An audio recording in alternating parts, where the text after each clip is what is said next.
me, Marc Mero. Mark, Hey, Mark, we were just talking about you and the American Dream, Dusty Rhodes, because Billy, my producer, says that it was Dusty Rhodes that you look like Little Richard. Was that true? Absolutely true. Billy, you got a point, Billy. Okay. Good job. Wait. Good job, Billy. So exactly, bring me through that, because I always looked at you and never saw Little Richard. Because, I mean, last time I looked, Little Richard was a black guy. You had a good tan, but you weren't exactly, that brown. When Dusty said that to me, I thought he was talking about a wrestler. And I said, I never heard of Little Richard. And he said, you don't know Little Richard? And I go, oh, the singer? And I said, I've never heard anyone say that about me. And he goes, oh, yeah, you look just like Little Richard. Next thing you know, they put me in hair and makeup, and they spun me around the chair. I said, damn, I look like Little Richard. How about that? Now, how long did the Little Richard style? Because I remember an evolution of Johnny B. Bad, where you had the makeup on, you had the rosy cheeks, you were the knockout artist, as they used to say, because you were Golden Globes, you were a sweet boxer in your day, so you really could. You were the guy that could knock a mother effer out, so to speak. So when they have the Little Richard gimmick and you were knocking people out, how long was that evolution until they lost the makeup and just had like the flashy gimmick and the flashy gear? Well, the greatest memories I have in wrestling were becoming Johnny B. Bad with Dusty Rhodes constantly. He said, oh, no, you got to look pretty. And so what happened was, you guys know what the gorilla position is. Yeah, right before the curtain when you walk out. Yeah. Okay. Yes. So I was starting to take less and less makeup off, and Dusty caught on to it. He goes, let me see you. I turn around, he goes, oh, no, go get some color on. And I have to go back and put more makeup on. And eventually he let me drop it where I could do more, kind of transform into the Little Richard more to the Muhammad Ali, the I'm a bad man type character, which I enjoyed so much more than wearing the makeup. I'm a bad man! Which, by the way, brings us to the name of the book, Bad to Good, the ultimate underdog tale of triumph over tragedy. And you've had both you've had many, I want to say both, but you've had it many times in your life, multiple times, of triumph and tragedy. What led you, though, to write a book about it? Well, the blessing I have is I'm actually in New York right now. I spoke at 2 schools today. Oh, cool. And the blessing I have in life is traveling around the world speaking at schools. Before the pandemic, I averaged 230 a year, so it's a crazy schedule. And now it's just been like a little over 100 a year now, which is good because I don't want to travel as much.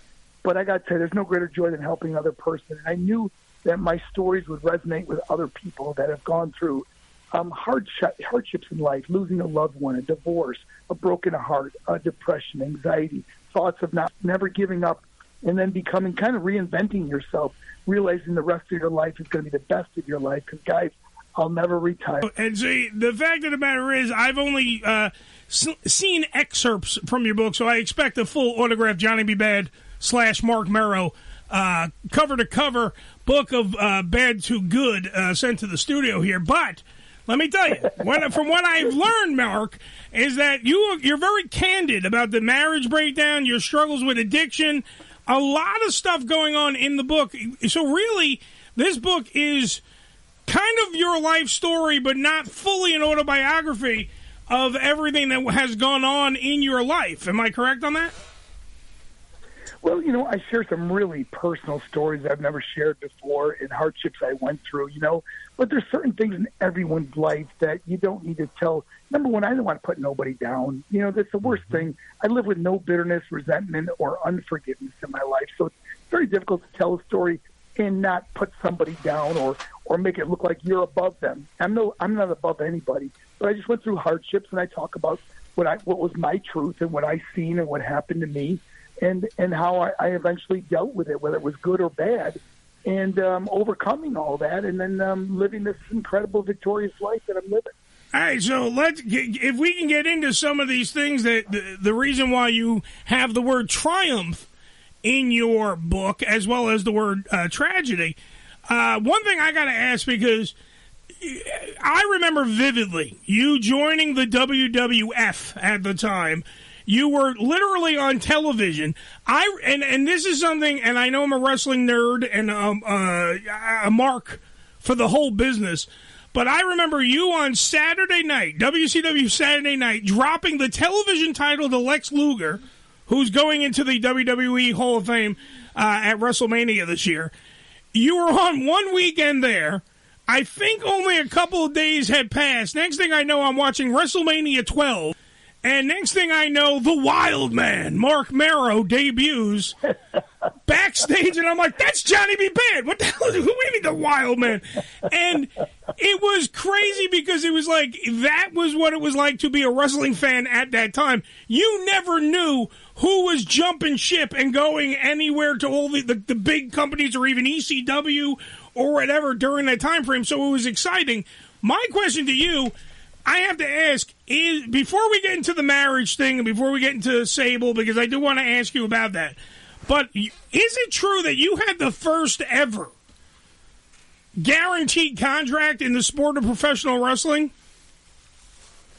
With the WWF. Now, yeah. I had a guaranteed contract when I was with WCW, but when I jumped ship, now just let me give you this backstory, though. 3 years before I did jump ship, Vince McMahon flew me up to his home in Stamford, and I had dinner with him and his family. Nice. And he negotiated, and he said to me, and I'll never forget this, he said, what's it going to take to bring you to the WWF? I go, Vince, I got to have a guaranteed contract. He goes, we don't offer guarantees. We offer opportunities. I said, well, I can't do business with you now. He looked at me, he goes, someday we're going to do business. So 3 years later, after my contract was up, my guaranteed contract at WCW, again, he flew me up, and he said, what's it going to take? I go, Vince, it's gone up a little bit because not only do I need a guaranteed contract, I got some other requests. He goes, well, let's start with that. And I said, I need a guaranteed contract. And he goes, agree. I said, I need a signing bonus, a big signing bonus. He goes, agree. And then I said to him, and I want my wife to fly everywhere I fly. I don't want to lose my marriage. Because I was married only 2 years at that time. Mm-hmm. And he said, wow, I've never heard that one, but he gave me all three. And that's when it started. I got the first guaranteed contract. I broke the glass ceiling. And now I don't think there's any wrestler that doesn't get a guaranteed contract. Now, all right, we got to talk about the wife in question. The wife in question at the time was Rena, a.k.a. Rena Mero, a.k.a. Sable, for everyone playing at home. Whoever had, I don't know, a wet dream in their life during the 90s, she was probably in them. The fact is, this woman, your ex-wife, was literally thrust into the spotlight, had no wrestling background, had no nothing. She was just a beautiful woman that was thrown out on Monday Night Raw, and they're like, okay, sell T-shirts. And she was outperforming some of the bigger names that were out there, like namely Tammy Lynn Sitch, a.k.a. Sunny, and all these other ones. And that started a whole thing backstage of animosity between those two as well, because Sunny always wanted the spotlight, and then Rena took the spotlight. At what point did you know that Rena was doing leaps and bounds more than she was selling like stuff bigger than even Austin at the time, for Christ's sake? Well, you know, when I asked Vince, when Vince agreed to let her fly everywhere with me, now there was no talk of putting her on TV.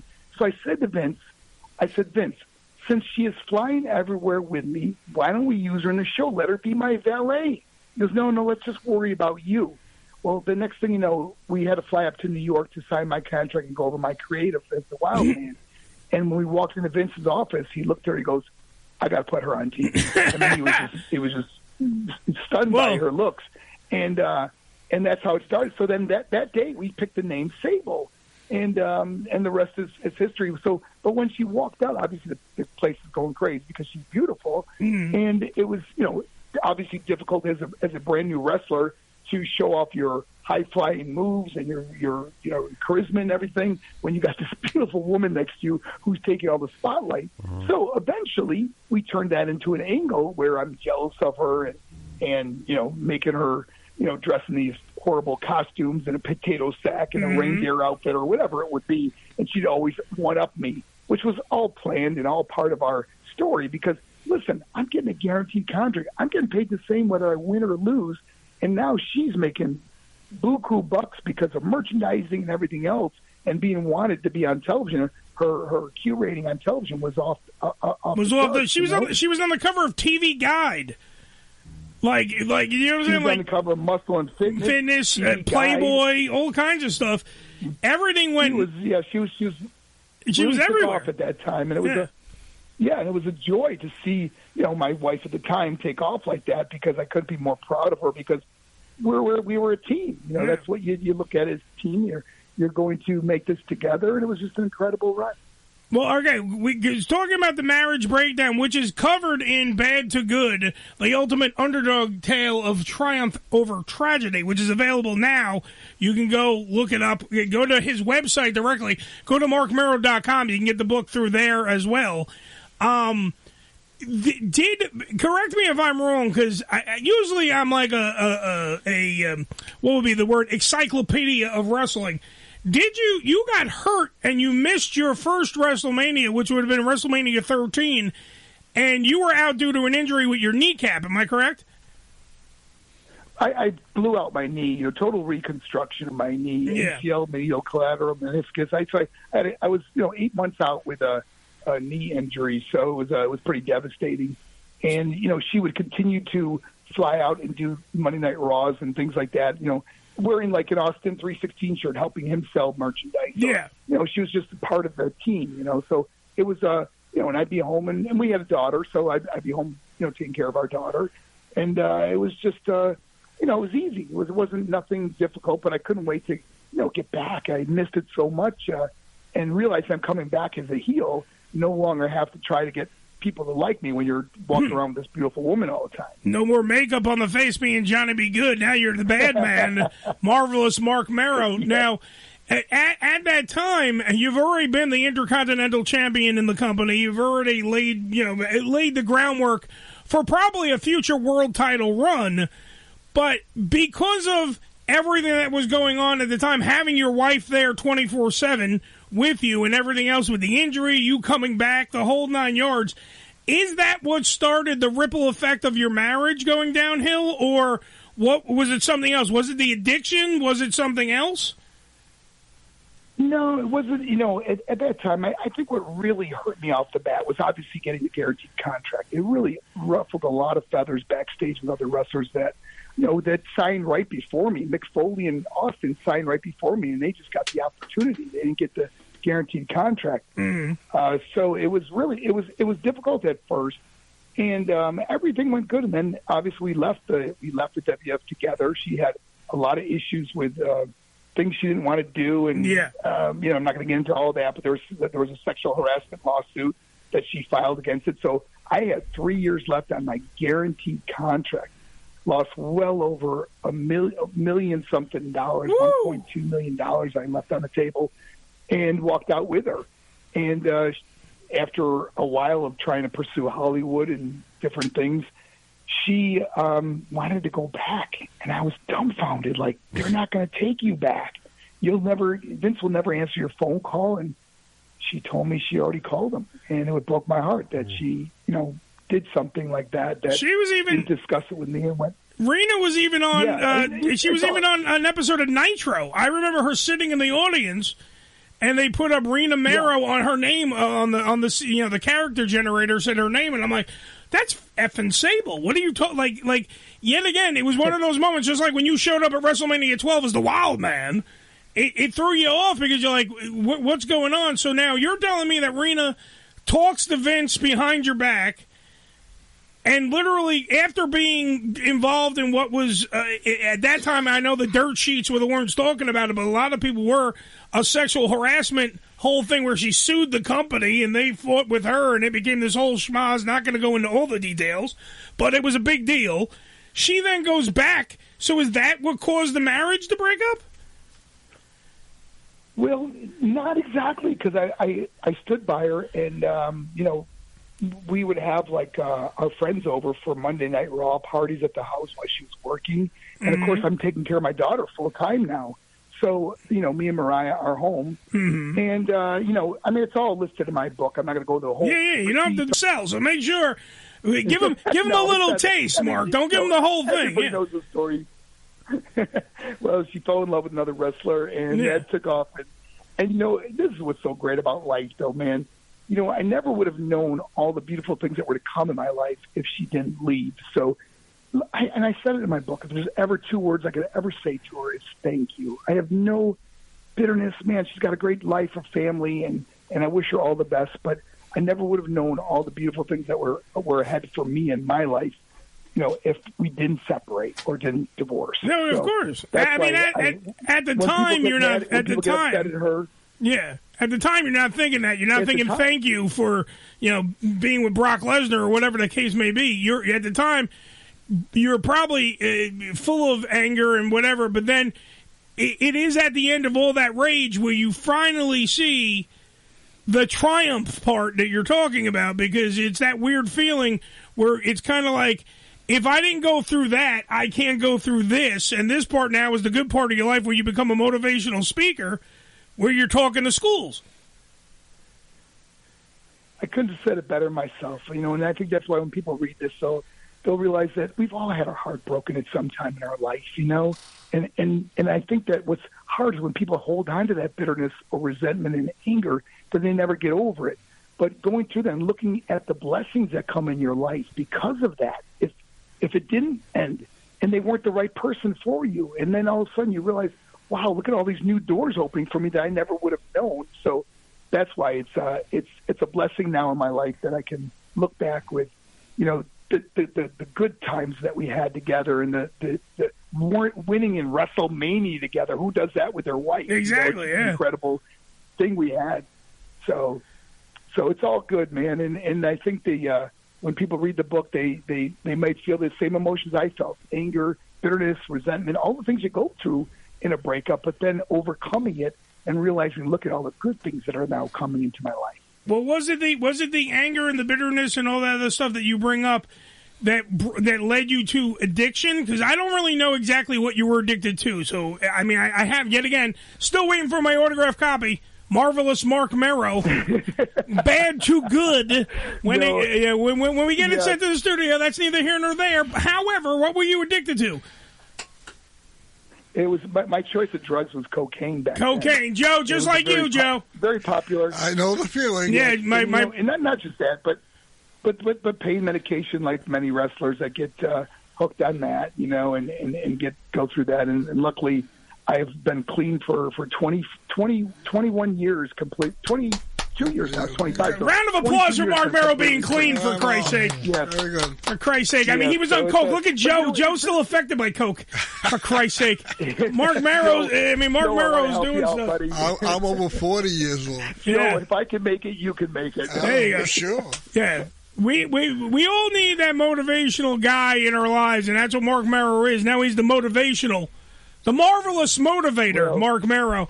What can you do me a favor. You send me off the air. Send me your address, and I will be glad to send you an autographed copy. Okay. All right, and I promise not to send you any cocaine or any lewds. No, I promise not to. That's my promise to you, because you're clean. So yeah, and I promise to get the book, and I will read the book cover to cover, to Bad to Good, the ultimate underdog tale of triumph over tragedy. Now, as a motivational speaker, Mark, the marvelous motivational speaker, as I now have dubbed you, what do you, in the world that we're living in, and all the bullshit that's going on with society, everyone's worried about this, they're worried about war, they're worried about famine, worried about drug use, they're worried about the price of eggs in America. Which is the biggest problem. Yeah, what do you got to say to them? I want you to motivate my listeners and myself, because I'm dabbling in the laws of attraction privately, and I love that. The worst thing Good is shit. Yeah. is we can't stress over things that we cannot change, and there's certain things that we worry about that we just can't change ourselves, But we all go through storms in life. We all go through hardships. We all go through pain. But after every storm, the sun's going to eventually shine. It's going to be brighter than you can ever imagine. Just don't ever give up, and don't ever believe that your best days have passed, because the rest of your life will be the best of your life. Don't ever give up. See? Round of applause, Marc Mero. Amen, brother. Marvelous Marc Mero, marvelous motivator, Bad to Good. I swear to God, this man does not look like freaking Little Richard. I'm just going to go on the reference and say yet again, He doesn't look like Little Richard. He is a pretty man. I'm not going to say he's not. He's a damn good-looking man. He got the more Muhammad Ali look. He's a pretty kid from Buffalo. He's a pretty kid from Buffalo, and he's got a right hand. You were righty, or you were southpaw, or you were righty? No, I was right hand with a good left hook. There you go. The right hand was the knockout, Billy. The left hand, his southpaw, was his setup. Just so you know, he was jabbing and he was knocking you out with the right hand.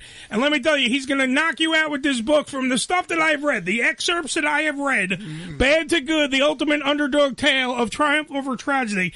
Let me tell you, if you're a wrestling fan, buy the book. If you're a guy that's down in the dumps, buy the book, because he's motivation throughout the book. All that stuff. If you are a guy with, I don't know how much the book costs directly, but if you have money, buy the book. Whatever it is, buy the book. Because this guy knows what he's talking about. I wouldn't have Mark on if he was just some shitty ex-wrestler. We're like, we didn't want to talk to him. I want to have a guy on that I think can bring something to the table, and this book brings something to the table through motivation and everything else. And believe me, I'm studying the laws of attraction. I know Ricky's doing the same thing. You got to go out there. You got to start believing positivity. Get off your ass. Be motivated. Get the book, Bad to Good, the ultimate underdog tale of triumph over tragedy. Thank you, Mark. I will write you and send you the address here at the station for you. All right, buddy? Yeah. Thank you very much. Guys, round of applause. Thank you so much for having me. All right. Thank you for having me on the show. You're welcome. And go to Amazon.com. It's a lot faster to get it on Amazon.com. Okay? Thank you, guys. Amazon.com. Get the book. That's what you got to do. Thank you, Mark, for being on the program, bro. Okay. All right. Bye-bye. Bye-bye. Marc Mero, ladies and gentlemen, on the show.